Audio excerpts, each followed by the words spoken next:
Okay sir.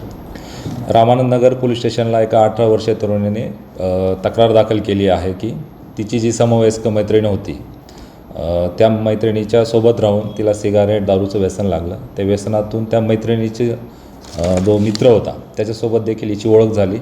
त्याच्यासोबत देखील यांचं दारू असेल सिगारेट असेल या व्यसनातून ओळख वाढली. त्या सोशल मीडियामार्फत देखील ते एकमेकांच्या संपर्कात राहिले.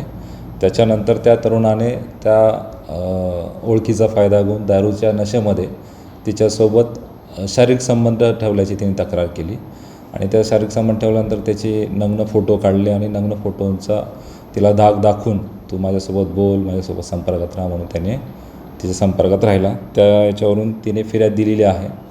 ज्या वेळेला ह्या घटना घडल्या त्यावेळेला तिचं वय हे 18पेक्षा कमी असल्यामुळे पोक्सो ॲक्ट दाखल करण्यात आलेला आहे. रामानंद नगर पोलीस स्टेशन येथे CR number 175/2026 BNS section 64, 74, 77, 351(2), 35 POCSO act 4, 6, 8 आणि 12 या कलमान्वये गुन्हा दाखल केलेला आहे. याच्यामध्ये सदर पीडिता जी आहे तिने 3 जणांची नावं सांगितलेली आहे. जो मित्र झालेला होता तो आणि याच्यासोबत अजून 2 जणांची देखील तिने नावं सांगितलेली आहे.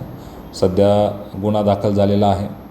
सदर गुन्ह्यामध्ये अजून काही प्राथमिक तपासात जी माहिती मिळालेली आहे त्या अनुषंगाने देखील पुढील कारवाई सुरू आहे.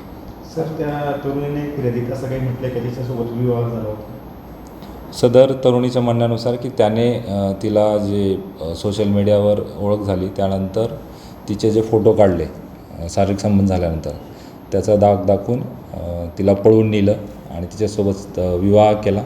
परंतु लगेच तिला सोडूनही दिलं. फेब्रुवारी 2026मध्ये तिचा विवाह झाला असं ती म्हणते. त्याच्यानंतर त्याने तिला सोडून दिलं आणि वारंवार तो तिच्या संपर्कामध्ये होता असं तिचं म्हणणं आहे. आरोपींना ताब्यात घेतले सर आपण?